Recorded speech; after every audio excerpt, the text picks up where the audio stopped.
പത്തരമാറ്റിൻ്റെ ഇന്നത്തെ എപ്പിസോഡിലേക്ക് എല്ലാവർക്കും സ്വാഗതം. അങ്ങനെ ജയൻ ദേവയാനി അടുത്തേക്ക് ചെല്ലാണ്. അവിടെ ചെന്നിട്ട് എങ്ങനെയുണ്ട് ദേവയാനി എന്ന് ചോദിച്ചപ്പോൾ നല്ല ക്ഷീണം, തല പൊന്തുന്നില്ല. അത് സാരമില്ല, മരുന്നിൻ്റെയാണ്. പിന്നെ ജയേട്ടാ, ഞാനൊരു കാര്യം ചോദിക്കട്ടെ എന്നേരം. എന്താ ദേവയാനി ചോദിക്കുമ്പോൾ അതെ, അവളവിടെ ഉണ്ടോ പുറത്ത്? ആര്? നയന. ആ, ദൈവത്തെ ഓർത്ത് അവളെ ഇവിടേക്ക് കയറ്റി വിടരുത് കേട്ടോ. എനിക്ക് അവളെ കാണുന്നത് തന്നെ വെറുപ്പാണെന്ന് പറയും. നീ എന്തിനാ അവളിങ്ങനെ വെറുക്കണത്? നീ ശരിക്കും പറഞ്ഞാൽ അവളെ ചേർത്ത് നിർത്തേണ്ടതാണ് ഈ സമയത്ത്. അതെന്താ? അവളങ്ങനെയാണ് എനിക്ക് ബ്ലഡ് വന്നത്. എൻ്റെ മരുമോള് ഇപ്പം അനാമിക മോളാണ്, അതുകൊണ്ടാണ് എനിക്ക് ബ്ലഡ് തരാമെന്ന് മോള് പറഞ്ഞത്. നമുക്കൊരാപത്ത് വരുമ്പോൾ നമ്മളെ ചേർത്ത് നിർത്തുന്നവരാണ് നമ്മളെ ബന്ധുക്കൾ, അല്ലാതെ ഇവളെപ്പോലെ ഉള്ളവരൊന്നല്ല എന്ന് പറയും. നീ ഇനി കുറച്ചും കൂടെ സത്യങ്ങളൊക്കെ അറിയാനുണ്ട് ദേവയാനി. എന്തിനാ ആവശ്യമില്ലാത്ത കാര്യങ്ങളൊക്കെ എന്നോട് പറയണത്? എനിക്ക് ഒന്നാമത്തെ തീരെ വയ്യ, വെറുപ്പുണ്ടാക്കുന്ന കാര്യങ്ങളൊന്നും പറയണ്ടെന്ന് പറഞ്ഞപ്പോൾ ശരി എന്നാൽ നീ വിശ്രമിച്ചോ, ഞാൻ പുറത്തുണ്ടാവുമെന്ന് പറഞ്ഞ് ജയൻ അവിടെ നിന്ന് ഇറങ്ങിപ്പോകും. എന്തായാലും പോണതിന് മുന്നേ ജയൻ ഇങ്ങനെ പറയുന്നുണ്ട്, ഇന്നല്ലെങ്കിൽ നാളെ നീ അവളുടെ മനസ്സ് തിരിച്ചറിയും, നിനക്ക് വേണ്ടി പ്രാർത്ഥിക്കുന്ന ഒരു പെൺകുട്ടീനെന്നൊക്കെ പറഞ്ഞപ്പോൾ ദേവയാനി ഇങ്ങനെ ആലോചിച്ച് നിൽക്കുന്നുണ്ട്. അതിനുശേഷം അനാമികയുടെ വീട്ടിലാണ്. അനാമികക്ക് എടുത്ത് തുള്ളണ്. അതെ, ഞാനും അനിയും തമ്മിൽ അകൽച്ചയിലെന്ന് അറിഞ്ഞുകൊണ്ട് തന്നെയാണ് അവൾ ഇങ്ങോട്ട് വന്നിട്ടുള്ളത്. അവൻ വിളിച്ചു വരുത്തിയതെന്ന് അവരുടെ കൂടിക്കാഴ്ച അവസാനിപ്പിക്കണം, എന്നാലേ എനിക്ക് സ്വസ്ഥത ഉണ്ടാവുള്ളൂ. അവൾ എന്തെങ്കിലും അച്ഛൻ ചെയ്യണം. അച്ഛൻ എന്തിനു കൊള്ളാം, അച്ഛനെ കൊണ്ട് ഒരു ഗുണമില്ല. മോളുടെ സ്വർണവും പണവും മേടിച്ചെടുക്കാൻ മാത്രം അറിയുന്ന ഒരു അച്ഛനാണെന്ന് പറഞ്ഞപ്പോൾ മോളെ, അങ്ങനെ നമ്മുടെ ആണുങ്ങളുടെ മനസ്സിൽ മറ്റൊരു പെണ്ണുണ്ടെന്ന് തോന്നിയിട്ടുണ്ടെങ്കിൽ അതും മോളയിലേ എന്നുള്ളത് നമ്മളാണ്. ഇത് വലിയൊരു പ്രശ്നമാക്കണം മോളെ എന്ന് പറഞ്ഞ് ഞാനതിന് അവിടെ ചെന്ന് പറഞ്ഞിട്ടുണ്ട്. ജാനകി അടുത്തോട് നീ പറഞ്ഞില്ലേ? അവരോട് ഞാൻ കാര്യമൊക്കെ സൂചിപ്പിച്ചിട്ടുണ്ട്, അവരെ രക്തം തിളപ്പിച്ചിട്ടുണ്ട്. പക്ഷേ എന്താ കാര്യം, അവനല്ലേ അത് നോക്കേണ്ടത്. എന്തായാലും അവൻ നിന്നെ വന്നിങ്ങോട്ട് അവിടേക്ക് കൊണ്ടുപോകാത്ത നിലയ്ക്ക് നീ ഇനി അങ്ങോട്ട് പോകുക തന്നെ വേണം മോളെ. പോയി പിന്നെ എന്നെ അവരവിടെ നിന്ന് വലിച്ച് പുറത്തെറിയുന്നവരെ ഉണ്ടാവുള്ളൂ. അങ്ങനെ എറിയണമെങ്കിലും കുഴപ്പമില്ല, എറിഞ്ഞോട്ടെ. പക്ഷേ വീട്ടിൽ വന്ന് നിൽക്കുമ്പോൾ കോടികളുടെ മുതൽ നിൻ്റെ കയ്യിലുണ്ടാവണം. എന്തായാലും അങ്ങനെ മോശമായിട്ട് ഇറക്കി വിടൊന്നുമില്ല. ഇപ്പോൾ വയ്യാണ്ടിരിക്കണമെങ്കിലും മൂർത്തി സാറ് അഭിമാനിയാണ്. എന്തായാലും കൊച്ചുമക്കളുടെ ദാമ്പത്യം തകരാനൊന്നും നോക്കുന്നില്ല. എന്തെങ്കിലുമൊക്കെ ചെയ്യാണ്ടിരിക്കില്ല. നിങ്ങൾ ഒത്തുതീർപ്പാക്കി ഒന്നിച്ച് കൊണ്ടുപോകും, അതെനിക്ക് ഉറപ്പാണ് എന്നൊക്കെ പറയുന്നുണ്ട്. പിന്നീട് മുത്തശ്ശനെയാണ് കാണിക്കുന്നത്.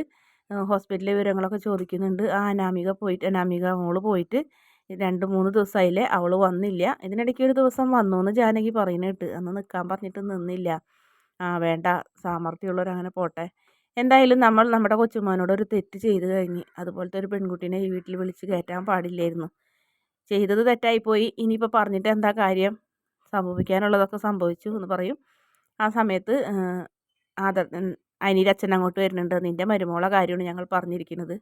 എന്തായി, 2 ദിവസമായില്ല ആ പെൺകുട്ടി പോയിട്ട്, വരുന്നൊന്നില്ലേന്ന് വെച്ചപ്പോൾ വിളിക്കാൻ പോകണ്ടെന്ന് അച്ഛൻ പറഞ്ഞായിരുന്നു ഞാനും ജാനകിയും പോകാഞ്ഞത്. അല്ലെങ്കിൽ തന്നെ എന്തിനാ അച്ഛൻ വിളിക്കാൻ പോണ്, അവളിവിടെ നിന്ന് വഴക്കിട്ട് ഇറങ്ങിപ്പോയതിനോട് ഞാൻ യോജിക്കുന്നില്ല എന്നും പറയുന്നുണ്ട്. ഞാനും നീയും ആദർശമൊക്കെ കൂടി അവനോടൊരു തെറ്റ് ചെയ്തു, അവൻ്റെ ജീവിതം നശിപ്പിച്ചു. എന്തായാലും ഇനിയിപ്പോൾ സംഭവിക്കാനുള്ളതൊക്കെ സംഭവിച്ചു. ഇനി ഇതൊന്നും പറഞ്ഞിട്ട് ഒരു കാര്യമില്ല, വരാനുള്ളത് വന്നു. എൻ്റെ കൊച്ചുമോൻ്റെ മനസ്സെനിക്ക് കാണാൻ പറ്റിയില്ല, അവൻ്റെ ജീവിതം നശിച്ച് പോകുന്നതും എനിക്കിനി കാണാൻ പറ്റില്ല. അതുകൊണ്ട് ഒത്തുതീർപ്പെങ്കിൽ ഒത്തുതീർപ്പ്, എങ്ങനെയെങ്കിലും അവരെ തമ്മിൽ ഒന്നിപ്പിക്കണം. പിന്നെ അയ്യപ്പൻ വിളക്ക് കഴിക്കണം. അതുപോലെ തന്നെ പാട്ടും കുരുത്തോലയൊക്കെ ഇട്ടിട്ട് കുരുത്തോലയുടെ കാര്യങ്ങളൊക്കെ അനിയനെ ഏൽപ്പിച്ചിട്ടുണ്ട്. അയ്യപ്പൻ വിളക്കിലുള്ള സ്വാമിമാർ അയ്യപ്പൻ പാട്ട് പാടാനായിട്ട് ആൾക്കാരിന്ന് വരും. അപ്പോൾ ആ സമയത്ത് നിങ്ങളെല്ലാ സ്വാമിമാരും ഇവിടെ ഉണ്ടാവണം. അത് കുഴപ്പമില്ല അച്ഛാ, ഹോസ്പിറ്റലിലേക്ക് ഇവിടുത്തെ പെണ്ണുങ്ങളെയൊക്കെ അങ്ങോട്ടും പറഞ്ഞയക്കാം, ഞങ്ങളെല്ലാവരും ഇവിടെ നിൽക്കാമെന്ന് പറയും. അതാണ് നല്ലത് എന്ന് പറഞ്ഞ് മുത്തച്ഛൻ അങ്ങനെ പറയുന്നുണ്ട്. എന്തായാലും ശരി, വൈകുന്നേരം അങ്ങനെ തന്നെ നടക്കട്ടെ എന്നൊക്കെ പറഞ്ഞ് മുത്തശ്ശനെയാണ് കാണിക്കുന്നത്. അതിനുശേഷം വീണ്ടും ഹോസ്പിറ്റലിൽ കാണിക്കുന്നത്. അതിനു മുന്നേ തന്നെ നമ്മുടെ അനാമികയുടെ വാക്ക് കേട്ടിട്ട് അച്ഛൻ വേണു നമ്മുടെ നന്ദുവിനെ തല്ലാനായിട്ട് കുറച്ച് ആൾക്കാരെ ഗുണ്ടകളെ ഏൽപ്പിച്ചിട്ട് അയാളവിടെ മാറി നിന്ന് കാണുന്നുണ്ട്. ഇറങ്ങടി, കാറിൽ കയറടി എന്നൊക്കെ പറഞ്ഞ് നന്ദുവിനെ ഭീഷണിപ്പെടുത്തുമെങ്കിലും നന്ദുവിൻ്റെ പഴയ സ്വഭാവം ആർക്കും അറിയാത്തത് കൊണ്ട് തന്നെ കരാട്ട അവൾ ശരിക്കും പുറത്തെടുത്ത് എല്ലാവരെയും ഇടിച്ച് അവശതയാക്കി. ആ സമയത്ത് തന്നെ അനിയും വരുന്നുണ്ട്. ആ സമയത്ത് തന്നെ ഇവരൊക്കെ തീറ്റ കൊടുത്തത് വെറുതെ ആയി, കാശ് കൊടുത്ത് കഴിഞ്ഞിട്ട് പഴം പുഴുങ്ങിയെന്നൊക്കെ പറഞ്ഞ് വേണു ആകെ നാണം കെട്ട് കാറിലിരിക്കുന്നു. നന്ദുവിൻ്റെ ഗുണ്ടകളായിട്ടുള്ള ഇടി കണ്ടിട്ട് സമയത്ത് ഒരു ഗുണ്ടനെ പിടിച്ചെടുത്ത് ചോദിക്കുന്നുണ്ട്, ആരണ്ടാ നിന്നെ പറഞ്ഞയച്ചത്, സത്യം പറയടാന്ന് പറഞ്ഞെങ്കിലും പറയുന്നേക്കാൾ മുന്നേ തന്നെ അവരെല്ലാവരും കൂടെ കാറിൽ കയറിപ്പോയി. ആ സമയത്ത് അനി പറയുന്നുണ്ട്, കുറേ നാളായിട്ട് എൻ്റെ ഒരു ഫൈറ്റ് കണ്ടിട്ട് നന്നായിട്ടുണ്ട്, വല്ലാണ്ട് അഭിനന്ദനങ്ങളൊന്നും വേണ്ടാന്ന് പറയും. എന്താ ഇപ്പം തന്നെ ഇവരയച്ചിട്ടുള്ളത് നിൻ്റെ ഭാര്യയുടെ അച്ഛനാണ്, അതെനിക്ക് 100% ഉറപ്പുണ്ട്. അല്ലാതെ എന്നോട് വേറെ ആർക്കും ശത്രുക്കളില്ല. പിന്നെ ഒരു തെറ്റും ചെയ്യാണ്ട് ഞാനിങ്ങനെ ശിക്ഷ അനുഭവിക്കുന്നത്. അതുകൊണ്ട് ഇനി ഞാൻ പറഞ്ഞിട്ടില്ലേ, വഴിയിൽ വെച്ച് കണ്ടാൽ പോലും കുശലം ചോദിക്കാൻ എൻ്റെ അടുത്തേക്ക് വരരുത് പ്ലീസ് എന്നൊക്കെ പറഞ്ഞ് നന്ദു അനിയുടെ മുന്നിൽ ഇങ്ങനെ കേണപേക്ഷിക്കുന്നു. എടോ, എനിക്കറിയാം തൻ്റെ മനസ്സ്, താൻ കൂടുതലൊന്നും മറച്ചു വയ്ക്കാൻ നിൽക്കണ്ട. താൻ 41 വീട്ടിൽ കുറച്ച് ദിവസം കഴിയുമ്പോൾ ഒരു വിശേഷമുണ്ട്, താൻ വരുമോ എന്ന് ചോദിക്കും. എന്ത് വിശേഷം എന്ന് ചോദിക്കുമ്പോൾ ഞങ്ങളെല്ലാവരും കൂടെ നടന്നാണ് മലയ്ക്ക് പോകുന്നത്. അന്ന് അയ്യപ്പൻ വിളക്കും പാട്ടും കഞ്ഞിയും ഒക്കെ ഉണ്ട്, താൻ വരുമോ എന്ന് ചോദിക്കുമ്പോൾ പറയും, ഞാൻ നിങ്ങൾക്ക് എല്ലാവർക്കും വേണ്ടി വീട്ടിലിരുന്ന് പ്രാർത്ഥിച്ചോളാം, വല്ലാണ്ടൊന്നും ഞാൻ നിങ്ങളുടെ വീട്ടിലേക്ക് വരുന്നില്ല, അത് ശരിയാവില്ല. ഞാൻ കാരണം ഒരാളുടെ ജീവിതം നശിക്കേണ്ട.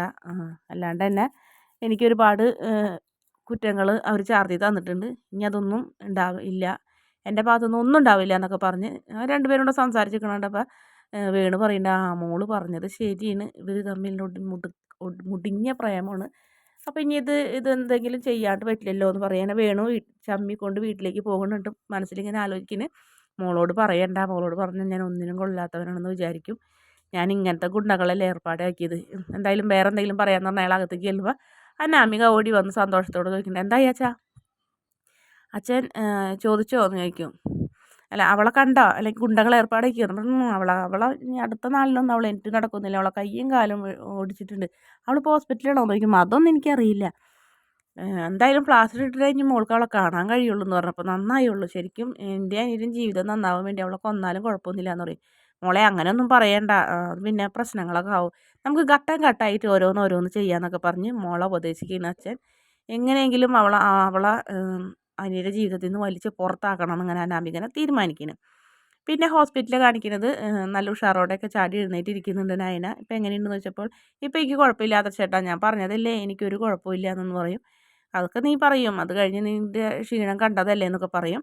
ഇന്ന് വീട്ടിൽ ആ സമയത്ത് പെട്ടെന്ന് അച്ഛൻ വരുന്നുണ്ട്, മോനെ വീട്ടിൽ ഇന്ന് അയ്യപ്പൻ പാട്ടുണ്ട്, സ്വാമിമാരോടൊക്കെ അങ്ങോട്ട് ചെല്ലാൻ പറഞ്ഞത്. അപ്പോൾ ഇവിടെ ആരും നോക്കുമ്പോൾ ഇവിടെ വീട്ടിലുള്ള പെണ്ണുങ്ങൾ ഇങ്ങോട്ട് വരും എന്ന് പറഞ്ഞപ്പോൾ, അയ്യോ അച്ഛാ അപ്പോൾ കുരുത്തോലൊക്കെ ഇടണ്ടേന്ന് ചോദിക്കും. ആ കുരുത്തോലൊക്കെ ഇടണം മോളേന്ന് പറഞ്ഞപ്പോൾ, അയ്യോ ഞാനിടായിരുന്നു എന്നറിയോ, മോളൊരു ആർട്ടിലുള്ള അതൊന്നും വേണ്ട, ആദർശ് പറഞ്ഞു അതൊന്നും വേണ്ട, അതൊക്കെ അനിയേറ്റിട്ടുണ്ട്, അവിടുത്തെ കാര്യങ്ങളൊക്കെ അവർ നോക്കിക്കോളും, നീ ആവശ്യമില്ലാത്ത കാര്യങ്ങളൊന്നും ചിന്തിക്കാൻ നിൽക്കണ്ടെന്ന് പറയും. അപ്പോൾ പറയും, എനിക്ക് പോണേക്കാൾ മുന്നേ ഒരാഗ്രഹം ഉണ്ടച്ചാന്ന് പറയും. എന്താണെന്ന് ചോദിക്കുമ്പോൾ അമ്മനെ ഒന്ന് കാണണമെന്ന് പറഞ്ഞപ്പോൾ, അത് വേണ്ട മോളെ, ഒന്നാമത്തെ കാര്യം നിന്നെ വെറുത്തിരിക്കുന്ന അവൾ, അതിൻ്റെ ഇടയിൽ ഈ പാലിൽ വിഷം കൊടുത്തത് മോളെന്നുള്ള ഒരൊറ്റ ധാരണയിലാണ് അവൾ ഇരിക്കുന്നത്, നിന്നെ കണ്ടു കഴിഞ്ഞിട്ടുണ്ടെങ്കിൽ അവൾ എന്താ ചെയ്യാന്ന് പോലും പറയാൻ പറ്റില്ല എന്ന് പറയും. അല്ലെങ്കിൽ തന്നെ ദേവയാനിയുടെ മനസ്സ് നല്ലതാണ്, കാരണം സ്നേഹിച്ചിട്ടുണ്ടെങ്കിൽ അവരെ ജീവൻ കൊടുത്ത് സ്നേഹിക്കും. പക്ഷെ അങ്ങനെയുള്ള ആൾക്കാരെ സൂക്ഷിക്കണം മോളെ, അവർ വെറുത്താൽ വളരെയധികം വെറുക്കും. മോൾക്കറിയോ, ഇവന് ശേഷം ഒരു കുട്ടി വേണമെന്ന് ഞാൻ ഒരുപാട് ആഗ്രഹിച്ചതാണ്, പ്രത്യേകിച്ച് പെൺകുട്ടി. പക്ഷേ ഇവൻ്റെ അസുഖം മൂലം രണ്ടാമതൊരു കുഞ്ഞിനെ വേണ്ടാന്ന് വെച്ച് ഇവനെ അത്രമാത്രം ജീവന് തുല്യം സ്നേഹിക്കുന്ന ഒരാളാണ് ഇവൻ്റെ അമ്മ. അത് ഇവനറിയാം, എന്നെക്കാൾ നന്നായി ഇവനും അറിയാം. അതുകൊണ്ട് തന്നെ അങ്ങനെയുള്ളവരെ മനസ്സ് പെട്ടെന്ന് തന്നെ വെറുക്കും. കല്യാണത്തിൻ്റെ അന്ന് തന്നെ മോളെ വെറുത്തതാണ്. അതുകൊണ്ട് തന്നെ ഇങ്ങനെ ഇപ്പോൾ ഡോക്ടർ പറഞ്ഞ കാര്യങ്ങളും പറയും. ഡോക്ടർ നമ്മുടെ ജയനോട് പറയുന്നുണ്ട് സൈക്യാട്രിസ്റ്റിനെ കാണിക്കണം, മാനസികമായിട്ടും ചെറിയൊരു പ്രശ്നമൊക്കെ ഉണ്ട്, ശരീരത്തിൻ്റെ ഉള്ളിലേക്ക്, അതായത് ആന്തരിക അവയവങ്ങൾ വരെയും പൊള്ളിപ്പോയിട്ടുണ്ട്, ആ ഒരു തരം ആസിഡാണ് ശരീരത്തിലേക്ക് കയറി ചെന്നിട്ടുള്ളത്.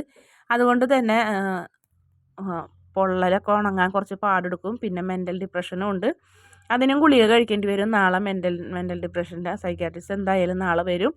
അതിന് ശേഷം മാത്രം അപ്പോൾ ആ മരുന്നും കഴിക്കേണ്ടി വരും എന്നൊക്കെ പറഞ്ഞതൊക്കെ ഇങ്ങനെ ജയൻ്റെ മനസ്സിൽ ഇങ്ങനെ കിടക്കുകയാണ്.